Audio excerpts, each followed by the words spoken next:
ပေးရင်ကျွန်တော်တို့အဲ့ဒီဒါမိုတွေကဒီအထိကျွန်တော်တို့ဒါမိုတွေကို manage လုပ်တဲ့ဟာကျွန်တော်တို့ပြုစုစောင့်ရှောက် view site တဲ့ဟာတွေပြီးသွားပြီပေါ့နော်ဒါကတော့ဆရာတို့လူတိုင်းကျွန်တော်တို့ပြောနေတဲ့ marketing ပေါ့နော်ကျွန်တော်တို့ marketing strategy for mushroom grower ပေါ့နော်ကျွန်တော်တို့အဲ့တော့ဘာလဲဆိုတော့ဒီကိုယ့်ရဲ့မိုတွေကိုကျွန်တော်တို့ကရောင်းထုတ်ဖို့အတွက် view ဟာဆွဲမှရမယ်ကိုကမို site ပြီးပြီကျွန်တော်တို့ကအထုပ်တွေ3 4 5တောင် site ပြီးဒါပေမဲ့တရက်ကို10ပိတ်တာ15ပိတ်တာထွက်လာပြီးဈေးက9ပိတ်တာတောင်မကုန်ဘူးဆိုရင်ကျွန်တော်ဘာလုပ်မလဲဆရာတို့ဆီမှာတော့မိုဆိုင်ပြီးလို့အများကြီးထွက်ပြီပေါ့နော်ကိုကမှာဝယ်မဲ့သူစားမဲ့သူမရှိဘူးဆိုရင်ဘာလုပ်မလဲကျွန်တော်စဉ်းစားရတော့မှာပေါ့နော်ဒါကဘယ်ဟာမှာပဲဖြစ်ဖြစ်စဉ်းစားရမယ့်ချက်ပေါ့နော်အဲ့ဒါကြောင့်ကျွန်တော်ပြောတယ်အမြဲတမ်း business အနေနဲ့ဆရာတို့လုပ်မယ်ဆိုရင်အမြဲတမ်းကိုက plan မချထားဘဲနဲ့ဆရာတို့လုပ်ပြီဆိုရင်အမားတွေပျက်စီးဆုံးရှုံးမှုတွေအများတန်းရှိနိုင်တယ်ဒါဘယ်လုပ်ငန်းပဲဖြစ်ဖြစ်ပေါ့နော်အဲဒါကြောင့်တိတ်တိတ်လေးကနေပြီးတော့စားအစီအစဉ်ချပြီးတော့မှတော့အဲ့ဒါဆိုဆရာတို့အတွက်ဆရာတို့မရှုံးဘူးပြောတာမဟုတ်ဘူးစစချင်းမှာအဲ့ဒီပြဿနာလေးတွေကြုံရနိုင်တယ်ဒါပေမဲ့သိကြတယ်ကိုသွားခြင်းတဲ့လမ်းကြောင်းတဖြည်းဖြည်းနဲ့ရောက်သွားမယ်ပေါ့နော်အစီအစဉ်ချထားမယ်ဆိုရင်အဲ့လိုမျိုးလေးတွေဖြစ်နိုင်တယ်အဲ့တော့အဲ့လိုမဟုတ်ဘဲနဲ့ဆိုရင်ဆရာတို့ပြဿနာတွေကြုံလာတဲ့အခါကျရင်ကိုကစိတ်လျှော့ပြီးတော့ပေါ့နော်ကိုမလုတ်ချင်မကိုင်းချင်စိတ်တွေဖြစ်ပြီးတော့မှကျွန်တော်တို့ကဒီဟာကိုလက်လျှော့တဲ့ပြဿနာတွေကြုံနိုင်တယ်ပေါ့နော်အဲ့တော့မိုးဆိုင်တဲ့နေရာမှာအများကြီးရှိတယ်ကျွန်တော်တို့ဈေးကွက်တွေအများကြီးရှိတယ်ပိုက်ဆံတွေရှာလို့ရတဲ့နေရာတွေအများကြီးမှအများကြီးရှိတယ်ဆရာတို့အဲ့ဒါတွေကိုတကယ်သိဖို့တတ်ဖို့တဖြည်းဖြည်းချင်းလုပ်ဖို့လိုတယ်မလောနဲ့သူများလုံနိုင်ပြီဆိုတော့ねကိုလုံနိုင်ခြင်းမလုံနိုင်မှာမလောနဲ့ကျွန်တော်တဆင့်ချင်းစီသွားပေါ့နော်အဲ့တော့ဘာလို့ရလဲဆိုတော့ကျွန်တော်တို့ကဒီကိုယ့်ရဲ့ဂျေးရွာမှာပဲဖြစ်ဖြစ်ဘယ်မှာပဲဖြစ်ဖြစ်ပေါ့နော်ကိုမိုစိုက်ပြီဆိုရင်ကျွန်တော်တို့ကကိုယ့်ရွာလူတွေစားတတ်အောင်အရင်ဆရာတို့ marketing ဆင်ရမှာမြို့မှာတော့ကိစ္စမရှိဘူးတမလားဈေးထဲပို့လိုက်ရင်စားတတ်တဲ့သူကစားတာပေါ့နော်ဒါပေမဲ့မြို့မှာလည်းကျွန်တော်တို့တွေ marketing ဆင်တာပဲအကုန်လုံးကပေါ့နော်အဲ့ဒါအရန်ရေးကြီးတယ်အဲ့တော့ကိုကဒါလုပ်ပြီးတော့မှကိုဟာကြီးဘယ်သူမှမသိစားလည်းမစားဘူးဘယ်သူမှလည်းမစားဘူးပဲနဲ့ဘလို့လို့သိမှာတော့ကျွန်တော်တို့ကအဲ့တော့ဒီဟာတွေကိုစားတတ်အောင်လူတွေကိုကျွန်တော်တို့ကလုပ်ရမယ်အဲ့တော့ဒီ marketing ကဘယ်ကဏ္ဍမှာမဆိုပေါ့နော်ကျွန်တော်တို့ကအရန်အရေးကြီးတယ်ဘယ်ကဏ္ဍမှာပဲဖြစ်ဖြစ်ဘာသာရေးကျန်းမာရေးပညာရေးအမှုပညာအစပေါ့နော် marketing ကအရန်ကြီးတယ်အဲ့တော့ဆရာတို့ကြည့်လိုက်သူတို့ရဲ့ marketing မှာအမြဲတမ်းလူတိုင်းအများကြီးသုံးကြတယ်ပေါ့နော်ဒါကသုံးရမယ်လုပ်ကိုလုပ်ရမယ်ဆိုတဲ့အပြင်ပေါ့ကျွန်တော်တို့ကိုယ်တိုင် site တယ်ဆိုရင်လည်းကျွန်တော်ပြောကိုဟာကိုဘယ်သူမှမသိပဲနဲ့ဘယ်သူမှမဝယ်ဘူးအဲ့တော့ marketing ကအရန်အရေးကြီးတယ်အဲ့တော့ကိုရွာမှာဆိုရင်ရွာလူတွေကိုကလေးတွေအစားပါတွေအစားကျွန်တော်တို့စားတတ်အောင်လုပ်ရမယ်လူကတယောက်ကကိုယ့်ရဲ့ product ကိုကောင်းမှန်းသိသွားပြီဆိုရင်ကျွန်တော်တို့လူတွေရဲ့သဘောဆိုတာဆရာနဲ့ကျွန်တော်နဲ့တငယ်ချင်းဖြစ်တယ်လူတွေကတယောက်ပြီးတယောက်ပြောနေကြတာပဲဒီဟာကတော့စားကောင်းတယ်ဟိုကစားကောင်းတယ်ဟိုလူထုတ်ထားတာတော့ဘယ်လိုဖြစ်တယ်ဘယ်ဝါဖြစ်တယ်ဘယ်အိမ်ကဘယ်သူလှုပ်တဲ့မုံကတော့စားကောင်းတယ်ဒါမျိုးပြောသလိုပေါ့နော်ကျွန်တော်တို့ကိုလှုပ်တဲ့ဟာကိုလည်းအဲ့လိုမျိုးကျွန်တော်တယောက်ကနေပြီးတော့10ယောက်လောက်ပွားနိုင်တယ်10ယောက်စလုံးစာကြီးကျွန်တော်လှုပ်เสียရမလို့ပေါ့နော်အဲ့တော့အဲ့ဒါယူဘာမှမလုပ်ဘူးဆိုရင်ဘာမှဘယ်သူမှမသိဘူးဆိုရင်ဆရာတို့ရဲ့ဟာရောင်းကိုမရောင်းအောင်သိကြတယ်အဲ့လိုမျိုးပေါ့နော်အဲ့ဒါကြောင့်မို့ဒီ community base ဆိုတာကျွန်တော်တို့ကကို site တဲ့ဟာတွေကိုလူတွေကိုကျွန်တော်တို့ကကို site နေတဲ့အကြောင်းလူတွေကိုပြောရမယ်ပြီးရင်ဒီဟာတွေကိုကိုကအမျိုးစုံချက်တတ်မယ်ကြော်တတ်လော်တတ်လောက်တတ်မယ်ဒါမျိုးတွေလူတွေစားတတ်အောင်ပေါ့နော်တဘောတခုမိုယူအဆူကြီးလောက်ပြီးတော့မှကျွန်တော်တို့ကမိုဟင်းလေးပဲချက်စားနေရဒါဆိုရင်တော့အဲ့ဒါဆိုမဟုတ်သေးဘူးကျွန်တော်တို့ဒီဟာကိုအစုံရွက်နဲ့လည်းကျွန်တော်တို့ချက်တတ်ရမယ်နောက်တစ်ခါမိုတွေကိုလည်းပေါင်းပြီးတော့ဆရာတို့စားထားရမယ်ပြီးရင်ဒီကောင်တွေကိုဘယ်လိုခေါ်မလဲနီးမျိုးစုံနဲ့လုပ်ပြီးတော့စားတတ်ရမယ်ပေါ့နော်အဲ့လိုမျိုးလုပ်တဲ့အခါကျရင်ဟိုလူကဒါကြိုက်ချင်ကြိုက်မယ်ဟိုလူကဒါကြိုက်ချင်ကြိုက်မယ်အဲ့လိုမျိုးပေါ့နော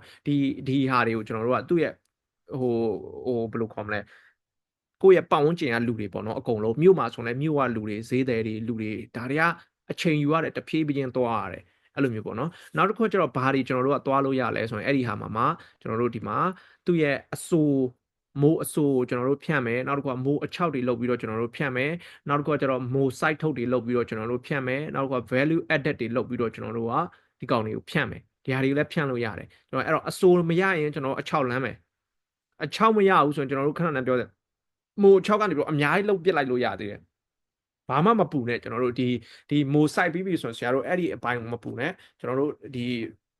ဘယ်လိုလုပ်လို့ရတယ်ဆိုတဲ့ဟာကိုဒါဆရာတို့စဉ်းစားရမယ်ပေါ့နော်အဲ့တော့ဒီဟာတွေလုပ်ပြီးရင်ဒါတင်လားဆိုတော့မဟုတ်ဘူးကျွန်တော်တို့တဖြည်းဖြည်းနဲ့ကျွန်တော်တို့ဒီမျိုးတွေကိုကျွန်တော်တို့ထုတ်တတ်သွားမယ်မျိုးပလင်းတွေထုတ်တတ်ပြီးဆိုရင်ကိုယ်ဒေတာမှာဘယ်သူမှမထုတ်တတ်ဘူးကျွန်တော်ပြောအခုပေါ့နော်ကျွန်တော်တို့နယ်ဒီမှာဆိုရင် site ထုတ်တွေကျွန်တော်ရှာဝယ်ခြင်းနဲ့ထောင်ချီပြီးတော့ဒါပေမဲ့ဈေးတွေအရန်ကြီးတဲ့အခါကျတော့ပို့ခတွေအရန်ဈေးကြီးတယ်အဲ့တော့မဝယ်နိုင်ဘူးကျွန်တော်တို့တဘောတို့ရှမ်းပြည်မှာကိုကသာအဲ့လောက် level မှာကိုကလှုပ်ထားနိုင်ရင်ကျွန်တော်တို့ share နေတော့ဘယ်သူမှမဝယ်ဘူးကျွန်တော်တို့ဆိုရင်အခုပြောနေဝေးတယ်ဆိုရင်ဘယ်သူ share တော့ဘယ်သူဝယ်လိုက်ကျွန်တော်တင်တန်းသားတွေလုံနေတဲ့သူဆိုရင်ကျွန်တော်တို့လည်းချိတ်ပေးတယ်ပေါ့နော်အဲ့လိုမျိုးအဲ့ဟာတွေကအရန်အရေးကြီးတယ်ဆရာတို့ဆရာမတို့အတွက်ပေါ့နော်အဲ့တော့ကိုကမျိုးပလင်းနေဆိုရင်လည်းအဲ့လိုပဲတို့တည်း အများကြီးဝယ်ရတာပဲကျွန်တော်တို့စိုက်မယ်ဆိုရင်ထောင်ကြီးစိုက်မယ်ဆိုရင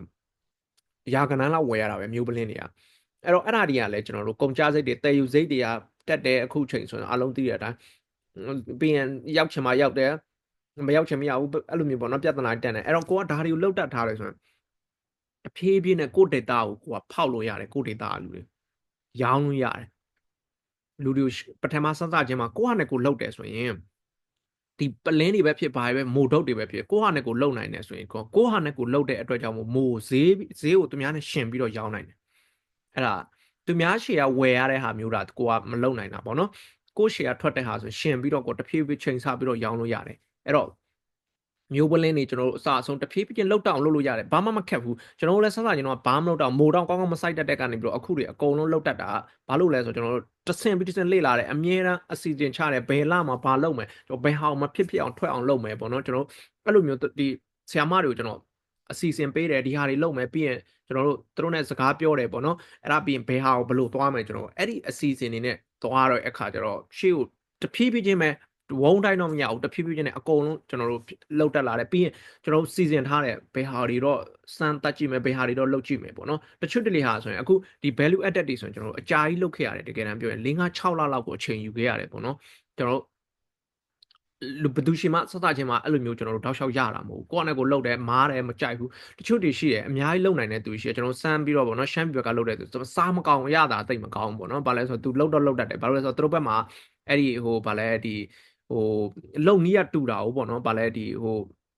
ကျွန်တော်တို့ဘယ်လိုခေါ်လဲသူတို့ရှိတာခေါ်တယ်လ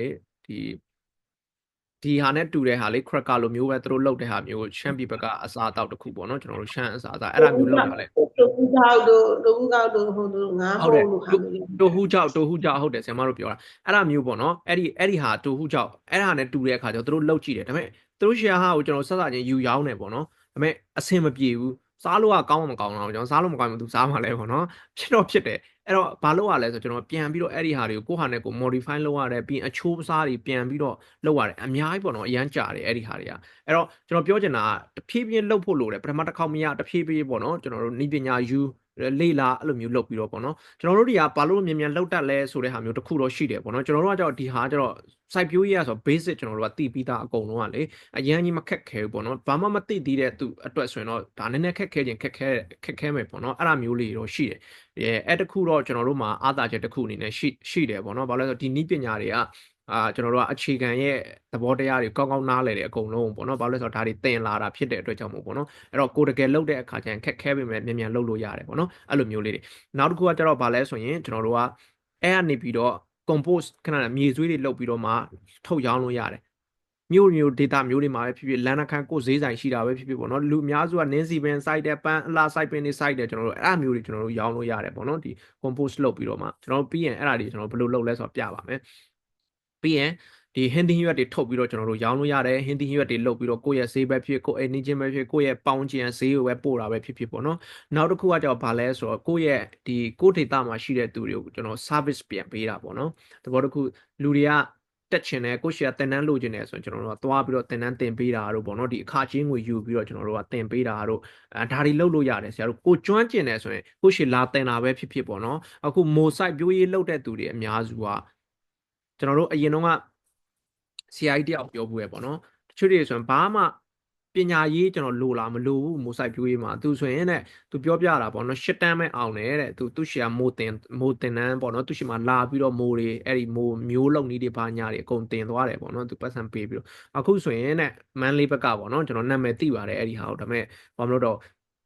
့ဘာလဲဆိုရင်လည်းအခုဆိုရင်လည်းသူ့တက်လည်းပိုက်ဆံရှိတယ်ချမ်းသာတယ်ဘာနဲ့လဲဆိုတော့မိုးမျိုးတွေထုတ်ပြီးတော့ပဲသူကြီးပွားသွားတာပေါ့နော်သူအဲ့တိုက်တွေနှလုံးသုံးလုံးရှိတယ်ကားတွေအများကြီးရှိတယ်သူအဲ့လိုမျိုးပေါ့နော်သူပြောပြတာကိုပြောပြတာပေါ့ဆရာကြီးတယောက်ပြောပြတဲ့ဟာအဲ့တော့ဘာလဲဆိုတော့ပြောချင်တာတကယ်လောက်တယ်ဆိုရင်ဖြစ်ကိုဖြစ်တယ်ဒီဟာပြီးတော့မိုးကကြတော့ကျွန်တော်တို့ကဒီသူကျန်တဲ့ဟင်းသီးရွက်ဆိုရင်ဘယ်လိုခေါ်မလဲသူဟာနဲ့သူဟိုကလုံနေတာပေါ့နော်ဒါပေမဲ့သူ့ရဲ့ project ကဆရာတို့သိတဲ့အတိုင်းကျွန်တော်လည်းကြိုက်တယ်တကယ်တမ်းပြောရင်ဒီအပင်တွေပိုစိုက်ရတာပိုကြိုက်တယ်ဒါပေမဲ့ဒီဟာကြောင့်ပို့ပြီးတော့အခွင့်အလမ်းပို့များတယ်ကိုယ့်အတွက်ပတ်စံရဖို့အတွက်ပေါ့နော်အဲ့ဒီဟာကိုယ့်ရဲ့အားသာချက်တစ်ခုလို့ကျွန်တော်တို့ပြောလို့ရတယ်မိုဆိုင်ပြောတဲ့ဟာမှာပေါ့နော် အဲ့တော့မိုနဲ့စတာကကျွန်တော်အရှုံးအနည်းဆုံးလို့ကျွန်တော်တို့ပြောလို့ရတယ်။ဘာမှမသိဘဲနဲ့စမိပြီးတော့ကျွန်တော်တို့သိချတာလောက်ကြည့်တကယ်ပြောတာဈေးကွက်ကိုဆရာတို့ရောင်းနိုင်တယ်ဆိုရင်ရှုံးဖို့အလားအလာတိတ်မရှိဘူး။ဒီမိုအကြောင်းကောင်းကောင်းနားလည်ပြီးတော့လှုပ်ဖြစ်သွားပြီဆိုရင်ပေါ့နော်ဆရာတို့ကအဲ့ဒီဘာလို့မဖြစ်လဲဆိုတော့ခဏနဲ့ပြောသလိုဒီနီးပညာကိုကောင်းကောင်းမကျွမ်းကျင်တာရယ်ပြီးတော့စချင်းမှာအများကြီးတွေလောက်တာကြောင့်မို့ရယ်ဒါမျိုးတွေကြောင့်မို့တာကျွန်တော်တို့ကအများစုဒီဖြစ်တတ်ကြတာပေါ့နော်အဲ့ဒါမျိုးအဲ့တော့ဒီအခုသင်တန်းသင်ပြီးလို့ဆရာတို့ပြဿနာတစ်ခုခုကြုံတယ်ဟိုဟာဖြစ်တယ်ဆိုရင်ပြောပါကျွန်တော်တို့နီးစနစ်လည်းပေးမယ် idea လည်းပေးမယ်ကျွန်တော်အဲ့ဒီဟာမျိုးပေါ့နော်ဆရာတို့ရဲ့အခြေအနေပေါ်ကြည့်ပြီးတော့ကျွန်တော်ပေးလို့ရတယ်ဘာလို့လဲဆိုတော့ဒီဟာတွေကဟိုဘယ်လိုခေါ်မလဲနေရလူတွေပေါ့နော်ကျွန်တော်တို့ဟိုဟာတွေကိုအများကြီးကျွန်တော်လုတ်ပေးနေကြဟာတွေရှိတယ်အဲ့တော့ကိုကတခါတလေကြာရင်ဘယ်လိုခေါ်မလဲမတိုင်မင်မဲနဲ့ပေါ့နော်ဆရာတို့လှုပ်လိုက်တဲ့ဟာမျိုးလေးတွေမားသွားတာလို့ဘာလို့ဖြစ်တတ်တယ်ဒါပေမဲ့ဘာမှမပူနဲ့ကျွန်တော်တို့အဲ့ဒီဟာတွေကလေဟိုတကယ်ကိုပြန်ပြီးတော့တက်မှတ်လို့ရတယ်ပေါ့နော်အဲ့ဒီဟာတွေကအဲ့တော့ဒီနီလန်းအနေနဲ့သွားပြီးတော့မှကျွန်တော်တို့ဘယ်လိုကျွန်တော်တို့ဈေးကွက်တွေရှာဖွေလို့ရမလဲဆိုရင်ကျွန်တော်တို့နှစ်ခုရှိမယ်ပေါ့နော်မြို့ပြဈေးကွက်ရှိမယ်ကျေးလက်ဈေးကွက်ရှိမယ်ကျွန်တော်တို့အဲ့တော့မြို့ပြကကြတော့ကျွန်တော်တို့အခုကျွန်တော်တို့လုပ်နေတဲ့ဟာတွေပေါ့နော်မြို့ပြမှာကြတော့နည်းနည်းလေးအခွင့်အလမ်းပုံများတယ်လို့ပြောလို့ရတယ်ဘာလို့လဲဆိုတော့သူ့မှာ market ကကျယ်တယ်ပေါ့နော်နည်းနည်းကျယ်တယ်ဒါပေမဲ့ data မှာရောမရဘူးလားခြေလက် data မှာရောမရဘူးလားဆိုတော့ရတာပဲကျွန်တော်ခြေလက် data မှာလည်းအများကြီးရှိတယ်စားတဲ့သူတွေရှိတယ်လူတွေရှိတယ်ဒါပေမဲ့နည်းတယ်ပေါ့နော်လူဦးရေနည်းတဲ့အခါကျတော့ကျွန်တော်နည်းတယ်ဒါပေမဲ့အဲ့ဒီဟာနဲ့ချိန်ပြီးတော့ကျွန်တော်တို့လှုပ်လို့ရတယ်ကျွန်တော်ပြောတာပေါ့နော်အဲ့တော့နောက်တစ်ခုကကျတော့ခဏနေပြောတယ် social media ပေါ့နော် social media ကတော့ဒီခေတ်မှာကျွန်တော်တို့မဖြစ်မနေသုံးကိုသုံးရမယ်ဟာလို့ကျွန်တော်ပြောရအောင်ကိုယ့်ရဲ့ personal မသုံးရင်တောင်မှကျွန်တော် business လုပ်ပြီးဆိုရင် social media ကိုကျွန်တော်တို့တက်အောင်လုပ်ထားပါမတက်ဘူးဆိုရင်ကိုယ့်ရဲ့အခုချိန်မှာမတက်တဲ့သူတော့မရှိဘူးပေါ့နော် social media ကိုမတက်ရင်တောင်မှကိုယ့်အိမ်ကအမြေးတွေမြစ်တွေသားတွေသမီးတွေကျွန်တော်တက်တယ်ပေါ့နော်အဲ့တော့ social media အရင်ရေးကြည့်တယ်ကျွန်တော်အခုဆိုရင်မြန်မာနိုင်ငံမှာဆိုရင် TikTok တွေကျသုံးနေရလို့ကျွန်တော်ကြားတယ်ပေါ့နော်အဲ့တော့ဒီ TikTok ကကျတော့တကယ်ကိုဖောက်လို့ရတဲ့ဟာတစ်ခုရှိတယ်နောက်တစ်ခုကကျတော့ကျွန်တော်တို့ဘာရှိမလဲဆိုရင် Facebook ရှိမယ် Facebook ကနေပြီးတော့ကျွန်တော်ဖောက်လို့ရရရှိတယ်နောက်က Instagram ရှိတယ် YouTube ရှိတယ်ပေါ့နော်ကျွန်တော်တို့ဒီဟာတွေကသုံးကိုသုံးရမယ်အခုခေတ်ကကြတော့အရင်ခေတ်နဲ့မတူတော့ဘူးအရင်ခေတ်တွေကကြတော့ကျွန်တော်တို့ကပညာတတ်ဆိုရင်တကယ်ကိုပညာတွေသင်နိုင်မှာအခုကျွန်တော်မကြည့်နဲ့ပေါ့နော်ဆရာတို့ဆင်မတို့ရဲ့ဟိုကျွန်တော်တို့ရဲ့အခြေအနေကြည့်ပေါ့နော်ခေတ်ကောင်းကောင်းမကောင်းကောင်းကျွန်တော်အဲ့ဒီဟာကိုပြောချင်တာမဟုတ်ဘူးပေါ့နော်အခုမြန်မာနိုင်ငံမှာကြည့်လိုက်ဆယ်လီတွေဘာတွေညာတွေဖြစ်နေတယ်ဆိုတော့တို့တွေတိုက်တွေကားတွေအိမ်နေနဲ့နေနေတာဘာလို့လဲတို့ကြည့်လိုက်တို့နောက်ကျောင်း10တန်းလမ်းမအောင်ဘာပညာမှလည်းမတတ်ဘူး10တန်းအောင်ရင်တော့ပညာလည်းတတ်တာမဟုတ်ဘူးရှေ့နောက်လည်းသိတာမဟုတ်ဘူးတို့ကြည့်လိုက်စကားပြောတာတွေအစားခဏဘူးမသိပါမသိပညာမတတ်မှန်းသိတာတယ်ပေါ့နော်အဲ့လိုမျိုးပြောရင်နေတယ်လို့ပြောဦးမယ်ကျွန်တော်ပြောဦးမယ်နေတာလည်းမဟုတ်ဘူးပြောချင်တယ်ဒါပေမဲ့ဘာကိုပြောချင်လဲဆိုတော့ social media ကိုအသုံးချတတ်တယ်အဲ့တော့ဘာလို့လဲဆိုတော့တို့ social media ကိုအသုံးချပြီးတော့တို့ business တွေလုပ်သွားတာချမ်းသာပြီးတော့မှအများကြီးဖြစ်သွားတာပေါ့နော်အဲ့တော့အရင်ခေတ်နဲ့မတူတော့ဘူးဆိုတော့ပြောချင်တာအခုခေတ်ကကျွန်တော်တို့ကပညာတတ်မှတွေဘယ်အဆင့်တွေရှိမှဘယ်ရှီကဘွဲ့ယူထားမှာ no အဲ့ဒီခေတ်ကကုန်ခဲ့ပြီကြံခဲ့ပြီပေါ့နော်ကျွန်တော်အခုခေတ်ကကြတော့လူတိုင်းမှာကျွန်တော်တို့အသုံးချတတ်ရင်ဘယ်နေရာဘယ်ဒေတာဘယ်မှာပဲရောက်နေကျွန်တော်တို့အဲ့ဒီဟာတခုကဘယ်လိုပြောမလဲဒန်းတူဖြစ်သွားတာပေါ့နော်အကုန်လုံးကဘာကြီးမှာ popular ဖြစ်လို့ရတယ်ပေါ့နော်ဟုတ်အခုအရင်တော့ဆိုရင်သဘောတစ်ခုအခြားတိုးတက်တဲ့နိုင်ငံတွေမှာပဲလူတွေကထင်ပေါ်ကျော်ကြားပြီးတော့အခုကအဲ့လိုမဟုတ်ဘူးပေါ့နော်အာဖရိကတယောက်ကလည်းဟို TikTok မှာ10လီလာဖြစ်တာပဲခဏပြောကဘာပေါ်မှာကြော်ကြားဆုံးနေဒါမျိုးတွေပေါ့နော်အဲ့လိုမျိုးပေါ့နော်ကျွန်တော်ပြောချင်တာလူတိုင်းကအခုအခွင့်အရေးရှိပြီအဲ့တော့ဒီဟာမသုံးလို့မရဘူး marketing အတွက်လည်းမသုံးလို့မရဘူးပေါ့နော်ဆရာတို့ဒီဟာသုံးကိုသုံးရမယ်လူတွေကိုပညာပေးတာပဲဖြစ်ဖြစ်လူတွေကိုသိအောင်လုပ်တာပဲဖြစ်ဖြစ်ပေါ့နော်ဒီဟာအခုကဘာကြီးကိုကြည့်လိုက်ရင်အကုန်လုံးအဲ့ဒီ social media ကနေပြီးတော့ influence လုပ်နေကြပဲအခုဘယ်ကဘာကြီးမှာပဲဖြစ်ဖြစ်အတိုးတက်ဆုံးကဘာကြီးမှာပဲဖြစ်ဖြစ်ပေါ့နော်လူတွေကတကယ်နောက်ပိုင်းကျရင်ဘာလဲဆိုတော့တကယ် reality တောင်မကြည့်နိုင်တော့ဘဲနဲ့ဒီ social media influence လုပ်တာတွေကိုလူတွေကခံနေရတာပဲကဘာကြီးอ่ะပေါ့နော်အဲ့လိုမျိုးတကယ်သူကတော်လားမတော်လားလဲတိတ်မကြည့်နိုင်တော့အခုချိန်ပြီးတော့ခက်ကအရန်ပြောင်းသွားတဲ့အခါကျတော့ပေါ့နော်ကျွန်တော်တို့ဟိုမခွဲလို့မရတော့ဘူးဒီလူကတော်လားဒီလူကတကယ်တော်လားမတော်လားအဲ့လိုမျိုးတော့ခွဲလို့မရတဲ့အနေအထားဖြစ်သွားတာပေါ့နော်အဲ့တော့ကျွန်တော်တို့အဲ့တော့ပြောချင်တာဒီ social media ကိုဆရာတို့အသုံးချကိုချရမယ်အဲ့ဒီဟာမှသာဆရာတို့ပို့ပြီးတော့ပေါ့နော်ဆရာတို့ရဲ့ဒီဈေးကွက်ကိုပို့ပြီးတော့ဖောက်နိုင်မယ်နောက်တစ်ခါကျပွဲလန်းတပင်တွေကြေးရွာတွေမှာဆိုရင်ကျွန်တော်တို့အစုအမှုတွေရှိတယ်ကျွန်တော်တို့အလူအတန်းတွေရှိတယ်ကျွန်တော်တို့အဲ့ဒါမျိုးတွေမှာ ကျွန်တော်တို့ကဘာလို့ဖို့လို့လဲဆိုတော့သူတို့ချိတ်ဆက်ဖို့လို့တယ်ကျွန်တော်တို့ဒီမိုးတွေဘာတွေကိုပေါ့နော်ကျွန်တော်တို့ရောင်းနိုင်မှုဒါတွေကိုကျွေးဖို့ပေါ့နော်ဆရာတို့ချိတ်ဆက်ပြီးတော့ဒါမျိုးတွေလုပ်ပေးခြင်းအပြင်လူတွေအဲ့ဒါမျိုးတွေစားတတ်သွားတိတတ်သွားပြီးဆိုရင်ဆရာတို့တဖြည်းဖြည်းနဲ့လူတွေကကိုခေါ်စရာမလိုသူတို့တော့လာလိမ့်မယ်အစာပိုင်းတော့ကိုကလောက်ရမယ်ပေါ့နော်နောက်တစ်ခုကကိုယ့်ရဲ့ဈေးတွေမှာရောင်းတာကြီးလက်ဈေးတွေမှာကျွန်တော်တို့ဟိုတပတ်တစ်ခါဈေးတို့ဒါမှမဟုတ်လည်းမနက်ဈေးတို့ဘာလို့ရှိမယ်ပေါ့နော်ဒါမျိုးတွေမှာကျွန်တော်တို့လိုက်ပြီးတော့ဆက်တာကိုရောင်းစရာမလိုကိုရောင်းခြင်းလည်းရောင်းလို့ရတယ်ကိုမရောင်းခြင်းလည်းသူများကိုဆက်လို့ရတယ်ပေါ့နော်နောက်တစ်ခုကကျတော့ကျွန်တော်တို့ဒီမြို့ပြတွေမှာဆိုတော့ဈေးတွေပေါ်တယ်ပေါ့နော်ကျွန်တော်ဆက်လို့ရတယ်အဲ့ဒါတွေကိုကျွန်တော်တို့သဘောတခုအပြင်မှာ1000နဲ့ရောင်းရတယ်ဆိုကိုယ့်ကိုသူတို့က8000လောက်ပေးပြီးတော့2000ယူပြီးတော့သူတို့အဲ့လိုမျိုးတွေရောင်းပေးတာတွေရှိတယ်ပေါ့နော်ဒါမျိုးတွေအများကြီးလုပ်လို့ရတယ်ကျွန်တော်တို့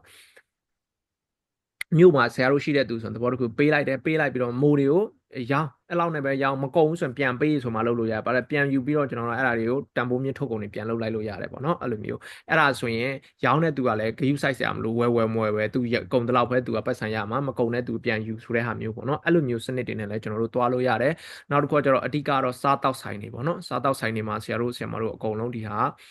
ာအရန်ရေးကြည့်တယ်စားတောက်ဆိုင်တွေမှာဟိုဘယ်လိုခေါ်မလဲစက်ဖို့ပေါ့နော်ကျွန်တော်ပြောသလိုအဲ့ဒီဟာတွေလုပ်နေနောက်တစ်ခါကျဟိုတယ်တွေမှာဆိုကျွန်တော်မနက်စားတွေကျွေးတာဘာညာရှိတယ်မိုးလေကျွန်တော်တို့ကတကယ်တာလောက်တိုက်ရင်လေကျွန်တော်တို့ကမိုးနဲ့ဒီဟိုမနက်ကိုထမင်းကြော်ပေါ့နော်မိုးနဲ့ထမင်းပါလေးတီးလေးပြီးတော့လေမိုးထမင်းကြော်အရန်ကောင်းမကောင်းတကယ်ကြော်တတ်တယ်ဆိုရင်ပေါ့နော်ကျွန်တော်တို့အဲ့ဒီဟာမျိုးတွေကျွန်တော်တို့လုပ်လို့ရတယ်အများကြီးပါကျွန်တော်တို့เนาะအဲ့တော့ကိုကလည်းအဲ့အမျိုးလုပ်တိုင်လူတွေကစားတတ်သွားရင်ဒါကြိုက်သွားရင်လူတွေကကြိုက်တာပဲကျွန်တော်တို့မစားတတ်သေးလို့တာကိုကမစားဘူးသိတဲ့အခါကျတော့ကောင်းမှလည်းမသိဘူးမကောင်းမှလည်းမသိတဲ့အခါကျတော့လူတွေကမစားသေးတာပဲအဲ့ဒါတွေကိုကျွန်တော်တို့စားတတ်အောင်လုပ်တတ်အောင်ဆရာတို့ကြော်ညာရမယ်ပေါ့เนาะအဲ့ဒီဟာတွေနောက်တစ်ခုကကျတော့စူပါမားကတ်တွေကျွန်တော်တို့ဆိုရင်လေတကယ်တမ်းပြောရင်ကျွန်တော်တို့မှာ resource မရှိတာပေါ့เนาะအခုဆီယမတွေမှာဆိုရင်တို့ကြောဘာလဲဆိုတော့လူအားလောက်အားမရှိတာပြောမယ်ဆိုရင်တော့ကျွန်တော်တို့တွေ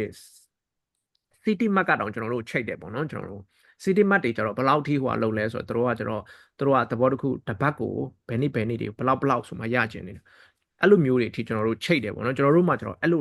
လောက် level ကိုမဖြစ်နိုင်ဘူးဘာလို့လဲဆိုတော့အရန်ကြီး mass production ကြီးအများကြီးထုတ်နိုင်မှလားကျွန်တော်တို့ကအဲ့ဒီတို့ကျတော့ပြက်လို့မရဘူးတို့ကကျတော့တကယ်ကိုတို့မှခိုင်မာတဲ့ဟိုဈေးကွက်ရှိတာဖြစ်တယ်တဲ့တို့ကတရက်ကို9ဘိတ်တာဆို9ဘိတ်တာပေးကိုပေးနိုင်မယ်10ဘိတ်တာဆို10ဘိတ်တာပေးကိုပေးနိုင်မယ်ပေါ့နော်ကျွန်တော်အဲ့လိုလူမျိုးတွေနဲ့အချိတ်ဆက်ရတယ်ကျွန်တော်ဟိုတယ်တွေမှာကျွန်တော်တို့ချိတ်တယ်ပေါ့နော်ကျွန်တော်တို့ဒီဟိုဟာလောက်တဲ့ဟာတွေကျွန်တော်တို့အများကြီးပဲရန်ကုန်မှာဟိုတယ်တွေအဲ့လိုမျိုးချိတ်ပြီးတော့ကျွန်တော်တို့ရောင်းတဲ့ဟာတွေရှိတယ်ပြောချင်တာအဲ့လိုမျိုးဟာတွေကျွန်တော်တို့ကချိတ်ဖို့လိုတယ်ပေါ့နော်ဘယ်သူပဲဖြစ်ဖြစ်တဖြည်းဖြည်းချင်းနဲ့ပြီးသွားတယ်ဆိုရင်ကျွန်တော်တို့ကကိုယ့်အနေကိုဈေးကွက်ဖောက်သွားပြီးတော့ကိုမကြိုက်လို့ဒီဟာကို short လိုက်လို့ရတယ်ပေါ့နော်ကျွန်တော်တို့အဲ့လိုမျိုးတွေကျွန်တော်တို့ရှိတယ်နောက်တစ်ခါကျတော့မိသားစုပေါ့နော်စားတဲ့ဟာတွေအခုလူတွေစားတတ်သွားပြီဆိုမိသားစုလိုက်တချို့တွေလာဝယ်တဲ့ဟာတွေရှိတယ်ကျွန်တော်တရက်ကျွန်တော်ပြော1000ရမယ်2000ရမယ်ကျွန်တော်ပြောမိုးကနေပြီးတော့သူတို့လာဝယ်ပြီးတော့တယောက်30သားဝယ်ခြင်းဝယ်မယ်တယောက်5ချက်သာ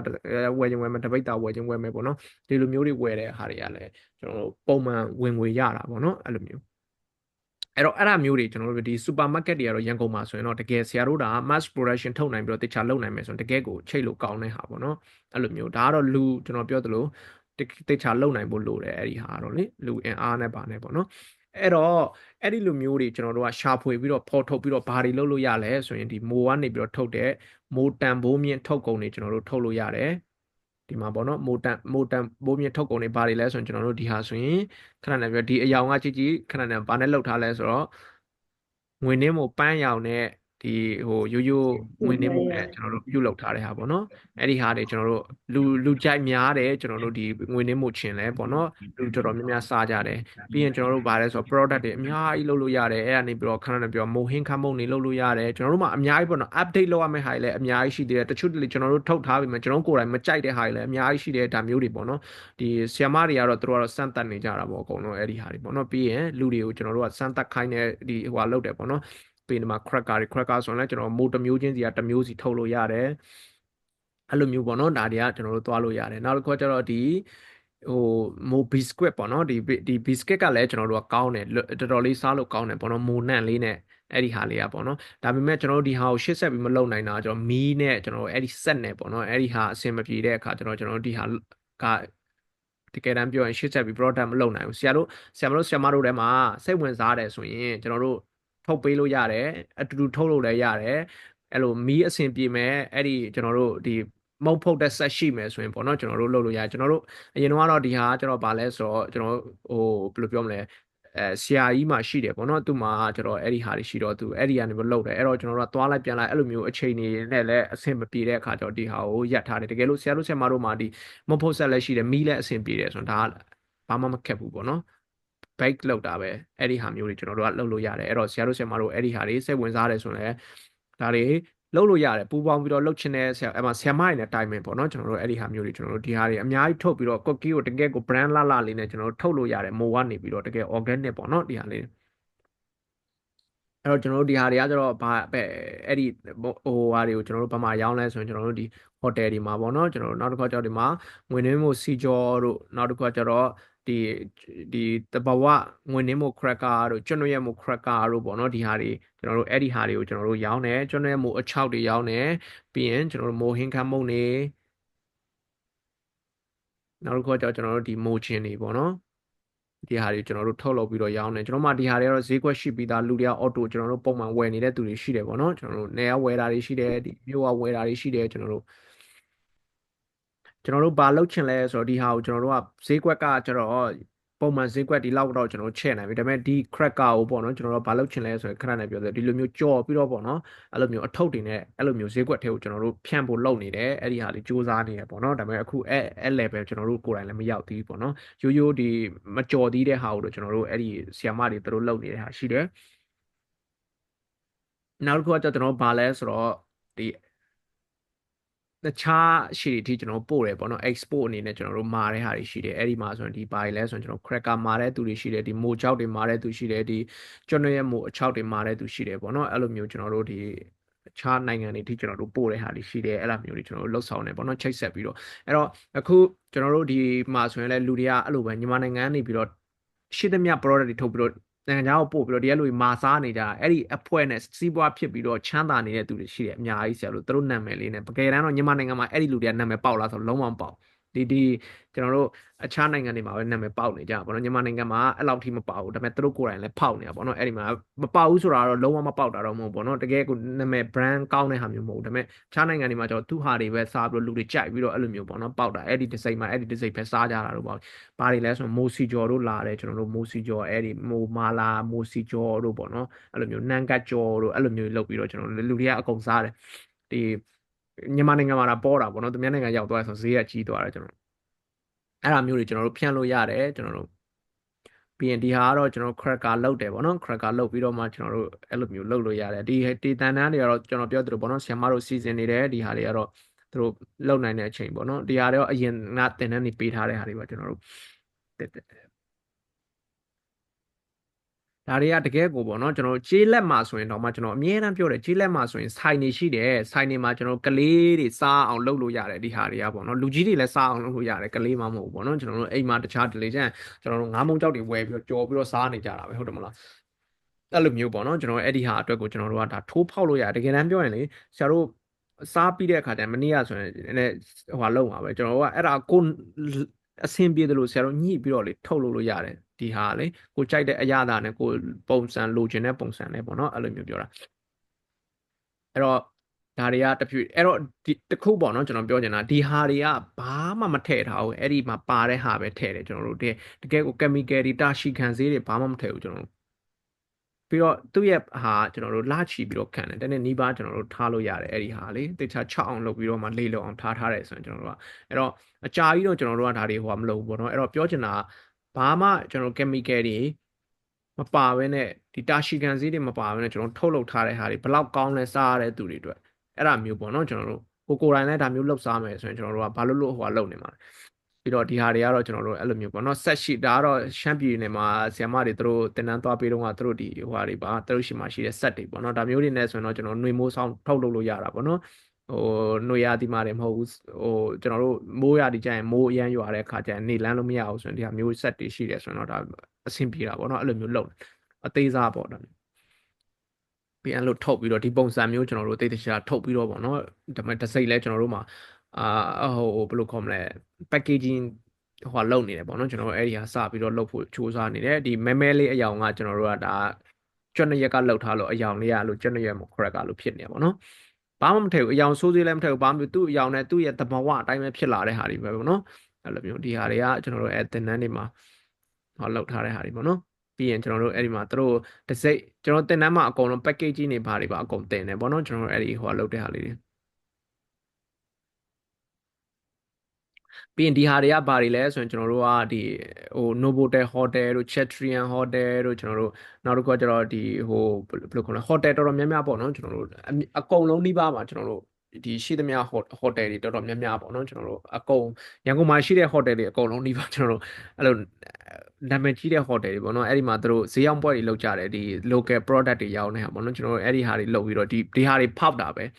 အဲ့မှာမင်းသားတွေအဲ့လိုမျိုးသူတို့တွေပါလာတဲ့ဟာတွေရှိတယ်ပေါ့နော်ကျွန်တော်တို့ဟိုတယ်တွေဆိုတော့သူတို့လည်းနည်းနည်းဟိုဟာဖြစ်ကြတာပေါ့နော်အဲ့လိုမျိုးအဲ့တော့ဘာလဲဆိုတော့ဒီအယောင်နေနဲ့ဆိုရင်သူတို့နည်းနည်းစူးစမ်းနေစိတ်ဝင်စားတယ်ပြီးတော့ဒီ motion တွေသူတို့အဲ့လိုမျိုးပေါ့နော် cracker တွေသူတို့မသိဘူးဘယ်သူမှမသိသေးဘူးအဲ့ဒီဟာမျိုးကျွန်တော်တို့ဖောက်တယ်ပြီးတော့ဒီမှာနောက်မှာပါလဲဆိုတော့ကျွန်တော်ဟင်းသီးရွက်တွေပါတယ်ကျွန်တော်တို့ဒီဟင်းသီးဟင်းရွက်ဒီထွက်တဲ့ဟာပေါ့နော်အဲ့ဒီဟာတွေကျွန်တော်ဒါ organic ပဲကျွန်တော်တို့ဒီကထွက်လာတဲ့မိုးကနေပြီးတော့ထွက်လာတဲ့ product ကိုကျွန်တော်တို့ကမြေဆွေးလုပ်ပြီးတော့စိုက်ထားတဲ့ဟင်းသီးရွက်တွေဘာမှလည်းမပါဘူးပေါ့နော်အဲ့လိုမျိုးပေါ့အဲ့တော့ဒီဟာတွေကိုကျွန်တော်တို့ကဒီမှာဆို free taste ကျွန်တော်တို့ကဒီမှာအများကြီးသူတို့အတွက်စားဖို့အတွက်ကိုကျွန်တော်ကြော်ထားတဲ့ဟာတွေမိုးချင်းတွေနောက်တစ်ခါကျတော့ဒီဟို cracker တွေနောက်တစ်ခါကျတော့ဒီမိုးစီဂျော်တွေပါတွေပေါ့နော်သူတို့အဲ့တော့မြည်ကြည့်လို့ရတယ်သူတို့ကြိုက်တယ်ဆိုရင်ဝယ်လို့ရတယ်ဒါမျိုးလေးပေါ့နော်ကျွန်တော်တို့ဖန်တီးပေးထားတယ်ဒါကတော့ကျွန်တော်တို့ဗာလဲဆိုမိုးကနေပြီးတော့လုပ်တဲ့ဒါဆရာတို့စားတောက်ဆိုင်ပိုင်းနဲ့ဆရာတို့ဆရာမတို့အနေနဲ့ဆိုရင်အရန်ကောင်းတယ်ဘာလို့လဲဆိုရင်ကိုယ့်ရဲ့ဟာမှာ menu တစ်ခုအနေနဲ့ကျွန်တော်တို့ထုတ်လုပ်လို့ရအောင်လုပ်လို့ရတယ်ပေါ့နော်ဗာလဲဆိုရင်ကျွန်တော်တို့ကဒီစက်သားအလုံးကျော်တို့စက်တလုံးပေါ့နော်ဆရာတို့ကလည်းမိုးနဲ့လုပ်တယ်မိုးစက်တလုံးတို့မိုးဝက်သားနဲ့လုပ်ချင်တယ်ဆိုမိုးဝက်သားလုံးတို့အဲ့လိုမျိုးပေါ့နော်ဒါကကျွန်တော်တို့တဘောတော့ကိုယ့်ရဲ့တဘောတကူ JO တို့ဘာလို့လဲကိုထည့်ချင်တယ်ဆိုရင်ကျွန်တော်တို့ကဒါ menu တစ်ခုအနေနဲ့ဖန်တီးလို့ရတယ်ပေါ့နော်ဒါတွေကစားတောက်ဆိုင်ရှိတဲ့သူတွေဆိုရင်ထွေထူးရှားစရာမလိုကိုကဖန်တီးလိုက်ရုံပဲတဘောတကူခောက်ဆွဲပြုတ်တော့ဘာလို့လဲကိုပြစ်ထည့်ပေးလိုက်ရုံပဲပေါ့နော်ကျွန်တော်ပြောတာအလုံးလေးလုပ်ပြီးတော့အဲ့ဒါဆိုရင်စားသုံးတဲ့သူကလည်းဒါကိုကြိုက်သွားတယ်ဆိုရင်ကျွန်တော်ပြောတာဒါဈေးကွက်တစ်ခုရသွားမှာပဲကျွန်တော်ပြောတာအဲ့လိုမျိုးပေါ့နော်ပုံမှန်အဲ့လိုမဟုတ်တဲ့သူတွေအတွက်ဆိုတော့လည်းကျွန်တော်တို့ရှားတာပေါ့နော်ဒါမျိုးကတော့အဲ့လိုမျိုးအဲ့တော့စားတောက်ဆိုင်ပိုင်းနဲ့ဆရာတို့ဆရာမတို့အနေနဲ့ရင်းနှီးတဲ့ဘာညာဆိုရင်ကိုယ်တိုင်းဒါမျိုးလေးတွေဖန်တီးပြီးတော့ဒါ market တစ်ခုအနေနဲ့ရှာလို့ရတဲ့ဟာတစ်ခုပေါ့နော်အဲ့တော့ဒါအဖွဲ့ဆိုရင်ကျွန်တော်တို့ကိုယ်တိုင်လာပြီးတော့ခူးကြတယ်သူတို့လာခူးပြီးတော့သူတို့ကိုယ်တိုင်လာခူးပြီးသူတို့ကိုယ်တိုင်လာပြီးတော့ဒီဟိုဟာတွေကိုကျွန်တော်တို့သင်ပေးတယ်ပေါ့နော်အဲ့လိုမျိုးအဲ့ဒါကြောင့်ဒီဟိုဟာတွေကိုကျွန်တော်တို့ကတိတ်တိတ်ချာချာပေါ့နော်စနစ်တကျတိတ်ကျဖြစ်အောင်ပေါ့နော်ကျွန်တော်တို့အဲ့ဒီဟာတွေကအများကြီးလိုတယ်အဲ့ဒါပြုတ်ထားတာကျွန်တော်မကြော်သေးဘူးအဲ့တော့ကျွတ်နှစ်ရွက်မိုးနဲ့လှုပ်ချင်တာလားငွေနှင်းမိုးနဲ့လှုပ်ချင်တာလားပန်းရောင်မိုးနဲ့လှုပ်ချင်တာလားလှုပ်ချင်တဲ့ဟာနဲ့ပေါ့နော်ကျွန်တော်တို့လှုပ်တဲ့ဟာနဲ့လှုပ်ပြီးတော့ကျွန်တော်တို့ကဒီဟာကိုဖော်ထုတ်လို့ရတယ်ပေါ့နော်ကျွန်တော်အဲ့လိုမျိုးလေးလှုပ်ပြီးတော့မှကျွန်တော်တို့ဒီဟာဒါတွေဆိုရင်ကလေးလူကြီးအကုန်ကြိုက်တယ်ပေါ့နော်ဘာလို့လဲဆိုတော့ကျွန်တော်တို့ခောက်ဆွဲပြုတ်ထဲမှာပဲထည့်စားစားပဲထဲမှာပဲထည့်စားစားကျွန်တော်တို့အဲ့လိုမျိုးလှုပ်လို့ရတယ်ပေါ့နော်ပြီးရင်ဒီဟင်းခတ်မုန့်တွေ cracker တွေကျွန်တော်တို့လှုပ်တယ်ပြီးရင်ဒီဟိုဘယ်လိုခေါ်မလဲမိုဂျင်လောက်တဲ့သင်တန်းတွေပေါ့နော်ဒီဟာမျိုး value added တွေအကုန်လုံးလုပ်တယ်ပြီးရင်ကျွန်တော်တို့ဒီမှာ package ကြီးကတော့ design မျိုးစုံပေါ့နော်ဆရာတို့လည်းကြိုက်တဲ့ပုံစံနဲ့လုပ်လို့ရတယ်ကျွန်တော်ကိုယ်တိုင်လည်းအဲ့လိုမျိုးပဲအကောင်းဆုံးဖြစ်အောင်လို့ကျွန်တော်တို့လှုပ်ဆောင်ပြီးတော့ဒီဟာတွေဟိုလုပ်တယ်ပေါ့နော်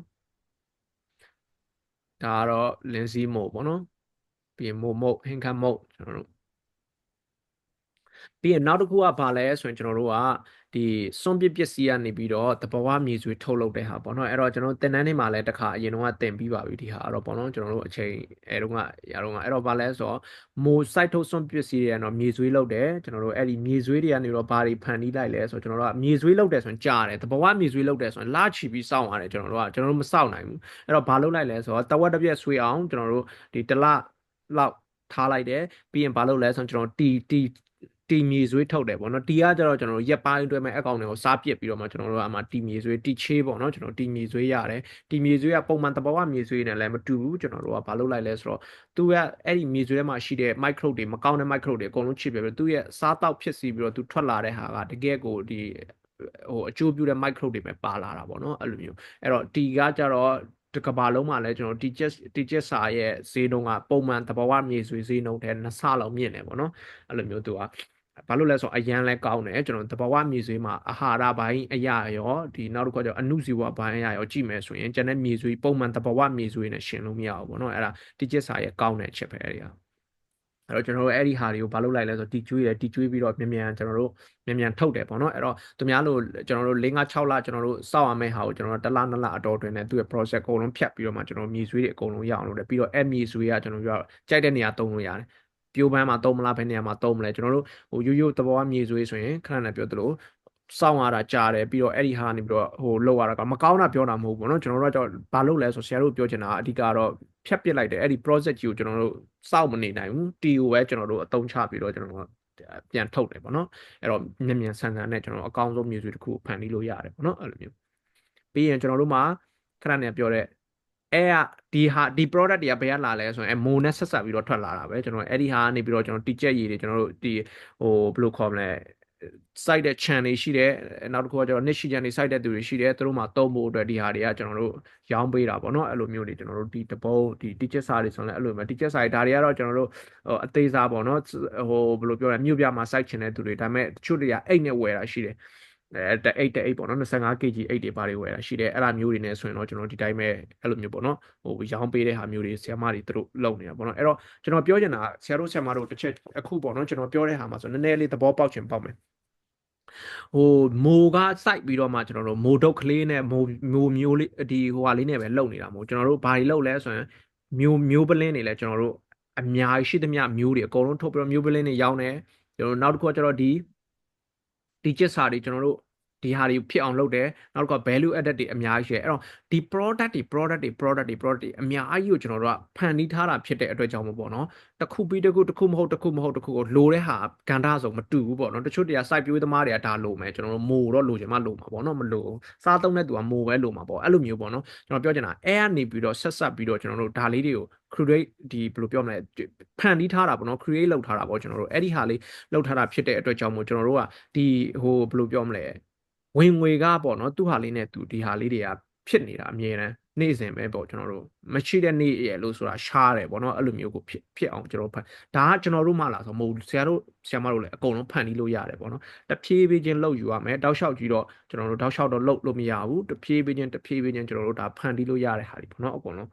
းပြီးရင်ဒီ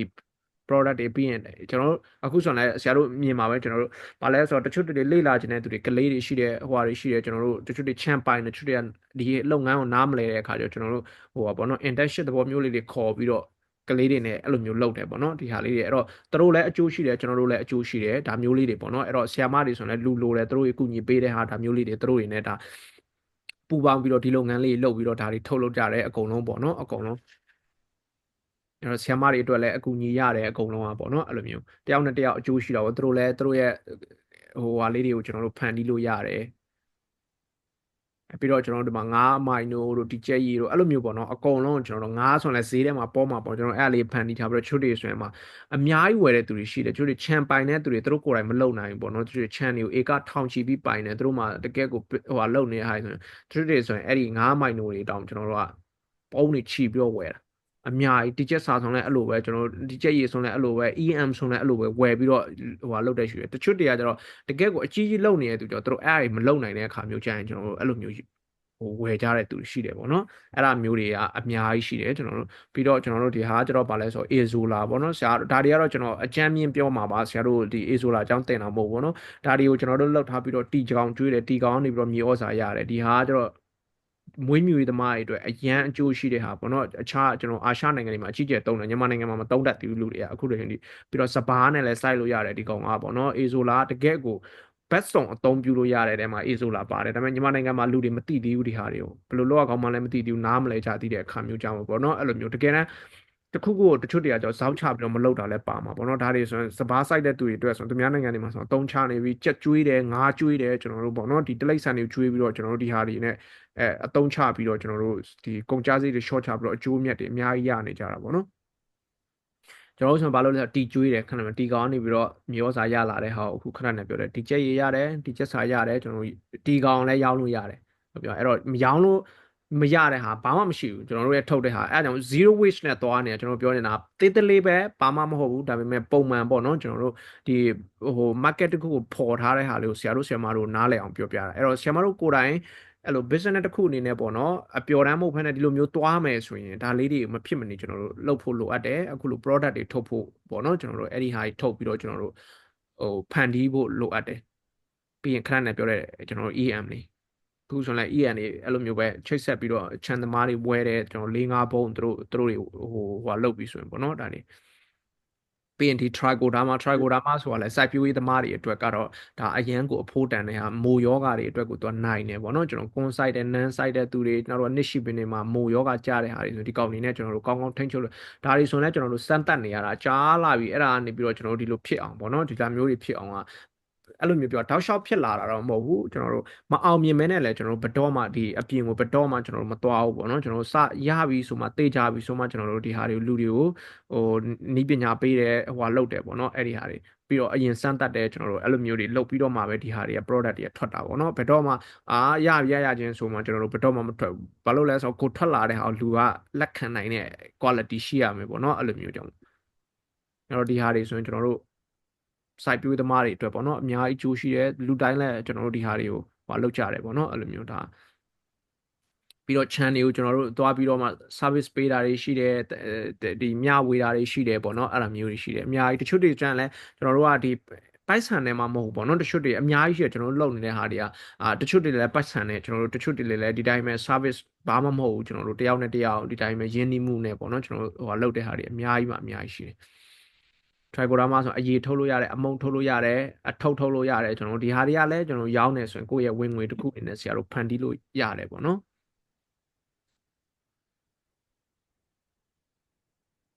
ပြီးရင်ခဏနဲ့ပြောတဲ့ကျွန်တော်တို့ဒီဟင်းသီးဟင်းရွက်တွေအဲရလာတဲ့ဟာနဲ့တဘောဝနီးတိုင်းစိုက်တယ်တဘောဝနီးနဲ့ပဲကျွန်တော်တို့ဒီဟာတွေကိုကျွန်တော်တို့ဟိုလုပ်လို့ရတယ်ပေါ့နော်အဲ့တော့ကိုယ်တိုင်စားလို့လည်းရတယ်လူတွေမျှဝေလို့လည်းရတယ်ကျွန်တော်ပြောတာဒီဟာတွေကကိုယ့်အတွက်ဟိုဟာတွေပေါ့နော်ကျွန်တော်ကိုကြေးရွာမှာဆိုရင်လည်းကျွန်တော်ကိုယ့်ရဲ့ဆွေမျိုးအတိုင်းဝိုင်းနေစားကျင်တဲ့သူဝယ်တဲ့သူလည်းကြောင်းလို့ရတယ်ကျွန်တော်ပေါ့နော်အဲ့လိုမျိုးလေးတွေအဲ့တော့ဒါတွေကကျွန်တော်တို့ဖန်တီးပြီးတော့ဟိုလှုပ်ဆောင်လို့ရတဲ့ဟာတွေပေါ့နော်အဲ့တော့မိုလေးကနေပြီးတော့စလိုက်တဲ့ဟာမိုကကျတော့ကိုယ့်ရဲ့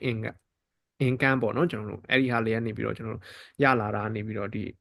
product တွေခဏနေရပြောတယ်ကျွန်တော်တို့အများကြီးပြီးတော့ရန်ကုန်ဆိုတော့ကျွန်တော်ပြောသလိုပေါ့နော်ဒီဟာကတော့အဖွဲ့အစည်းတွေနဲ့ကျွန်တော်ချိတ်ဆက်ပြီးတော့ကျွန်တော်တို့လုပ်လို့ရတဲ့ဟာမျိုးတွေရှိတယ်ပေါ့နော်အဲ့ဒါမျိုးတွေတော့ဒါကတော့တခုတော့ရှိတာပေါ့အဲ့ဟာလေးတွေကလည်းကျွန်တော်တို့အဲ့ဟာလေးတွေမဟုတ်ဘူးကျွန်တော်ပြောဒီဟာတွေကမရကျွန်တော်တို့အခုခဏနေရလုံနေတဲ့ဟာတွေကလူတွေနဲ့ချိတ်ဆက်ပြီးသားဖြစ်ပြီးကျွန်တော်တို့ဒါတွေကဟိုအရေးဟိုမလုပ်ဘူးပေါ့နော်ဒါတွေဆိုရင်ကျွန်တော်တို့တင်တန်းကဆရာမတွေနဲ့တို့အဲ့ဒီမှာဒါ Novotel မှာတို့လာပြီးတော့ကျွန်တော်တို့လာလေ့လာတဲ့ဟာမျိုးလေးတွေပေါ့နော်အဲ့ဒီမှာဆိုကျွန်တော်တို့ဒီမှာဟင်းသီးရွက်တွေခဏနေထွက်တဲ့ဟင်းသီးရွက်တွေကိုတို့ဒါအဲ့ဒီဟာတွေနဲ့ဒါရောင်းကြတယ်အဲ့ဒီမှာဟိုလောက်ကြတယ်ပေါ့နော်အဲ့ဒီမှာအဲ့လိုမျိုးဒီမှာရန်ကုန်မှာအများကြီးရှိတယ်တော့နောက်ပိုင်းကျတော့ကျွန်တော်တို့ဒီဘက်ကိုလှည့်တဲ့အခါကျတော့ကျွန်တော်ဖောက်ပြီးပေါ့နော်ဒီဘက်မှာလူတွေလည်းတဖြည်းဖြည်းတိလာတဲ့အခါကျတော့ကျွန်တော်အဲ့ဒီဘက်ကိုတဖြည်းဖြည်းကျွန်တော် short လိုက်တယ်ဘာလို့လဲဆိုတော့ကျွန်တော်ကိုယ်တိုင်ဒီဟိုအများကြီးလုပ်ပြီးတော့ပေါ့နော်ကျွန်တော်တို့အခြားဟိုဘယ်လိုပြောရလဲ community နဲ့ချိတ်ဆက်ပြီးတော့လုပ်နေတဲ့ဟာတွေအများကြီးလုပ်တဲ့အခါကျတော့ဒီဟာတွေနောက်ပိုင်းကျွန်တော်မလုပ်နိုင်တာပေါ့နော်အခုတည်းတချို့တွေဆိုရင်အဲ့ဒါတွေခေါ်သေးတယ်ကျွန်တော်မသွားနိုင်တာတွေရှိတယ်အခုနောက်ပိုင်းကျတော့ပေါ့နော်အဲ့တော့ဒါမျိုးတွေကိုကျွန်တော်တို့ဖန်တီးလို့ရတယ်ကိုယ်တိုင်အကုန်ဖန်တီးပြီးတော့ဒီဟာတွေဆိုရင်ဒါဘယ်နာဘာမျောသားမှမပါဘူးကျွန်တော်တဘာဝမြေဆွေးတွေနဲ့ပဲကျွန်တော်တို့100%လောက်ထားတဲ့ဟာတွေပေါ့နော်နောက်တစ်ခုဒီ fan service တွေကျွန်တော်တို့ဒီအနီးနားဟာတွေရှိတယ်ကျွန်တော်တို့တို့ channel တွေမှာလိုက်ပြီးတော့ဒီဟို site ထုတ်တွေဟိုလောက်တဲ့ဟာတွေရှိတယ်ကျွန်တော်တို့ပေါ့နော်အဲ့လိုမျိုး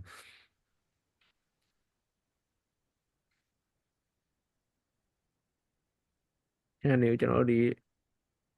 ီသွားပြီးတော့ service ပေးတဲ့အပိုင်းတွေပေါ့နော်အဲ့လိုမျိုးတွေရှိတယ်အဲ့တော့ပြောချင်တာကကျွန်တော်ဒါ marketing အကြောင်းကိုပါပဲကျွန်တော်ကဟိုဟာကြီးတော့မဟုတ်ဘူးပေါ့နော်ဒါအရင်ကြီးဟိုဘယ်လိုခေါ်မလဲဟိုဆရာတို့ဘယ်လိုလုပ်လို့ရလဲဆိုတာလေးမြင်သွားအောင်ပေါ့နော်အဲ့တော့မိုးတစ်ခုကနေပြီးတော့ကျွန်တော်တို့ပြန်ပြီးတော့မှအနစ်ချုပ်မယ်ဆိုရင်ကျွန်တော်တို့ဘာလုပ်လို့ရလဲဆိုရင်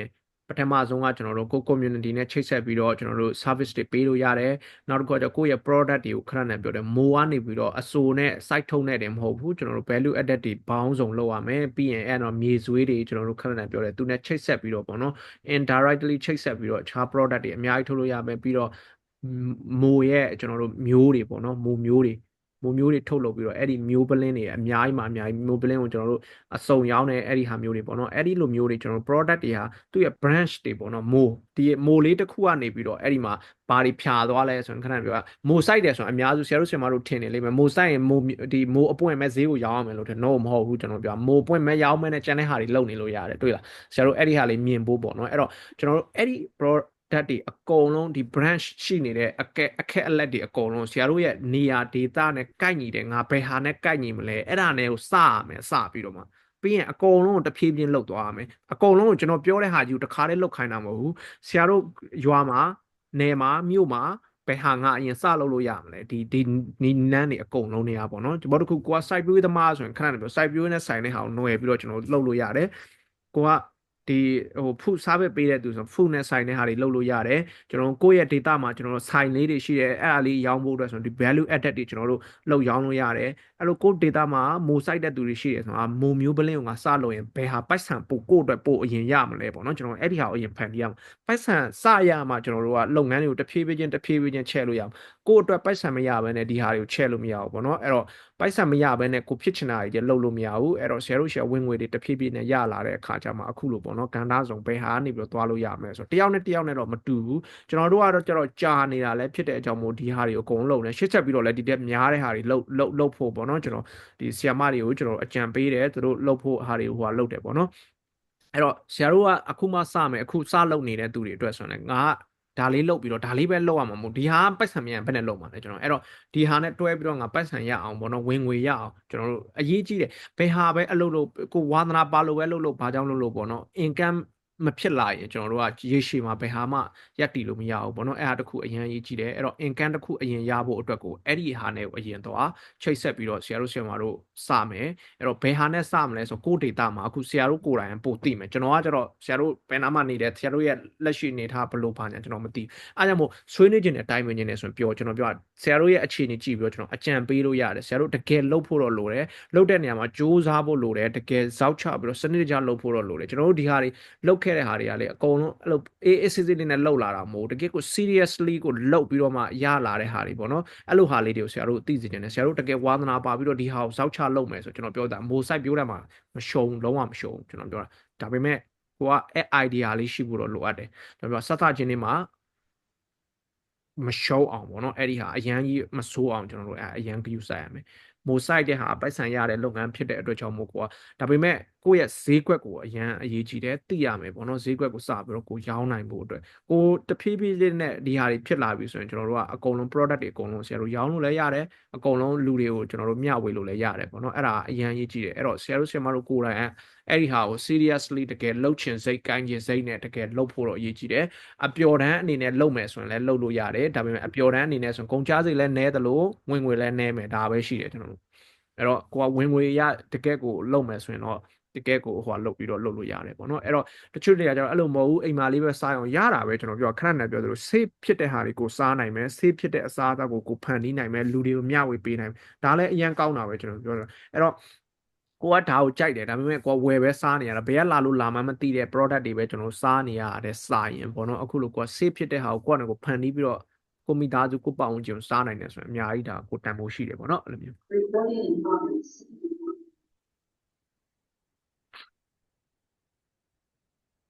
โอเคအဲ့တော့ကျွန်တော်ဒီမိုးကောက်ရုံးမို့ဟိုငွေလေးကုန်နဲ့ပတ်သက်ပြီးတော့ကျွန်တော်တို့ရဲ့ဟိုပေါ့နော်ဒီ channel management လုပ်တဲ့အကြောင်းလေးတွေနဲ့ဒီဈေးကွက်ကလေးတွေအကြောင်းကိုကျွန်တော်ရှင်းပြပြီးပြီဆိုတော့ကျွန်တော်ဒီနားမှာပဲအဲ့ဒီအပိုင်းနဲ့ရက်မယ်ဆရာတို့ဆရာမတို့အနေနဲ့ဟိုမေးခွန်းမေးချင်တာရှိတယ်ဆိုရင်မေးလို့ရတယ်ဒီမှာပြီးပြီဆိုရင်ကျွန်တော်ကောက်ရုံးမို့ site တဲ့နီးစနစ်အကြောင်းကိုကျွန်တော်အသေးစိတ်သွားမယ်ကောက်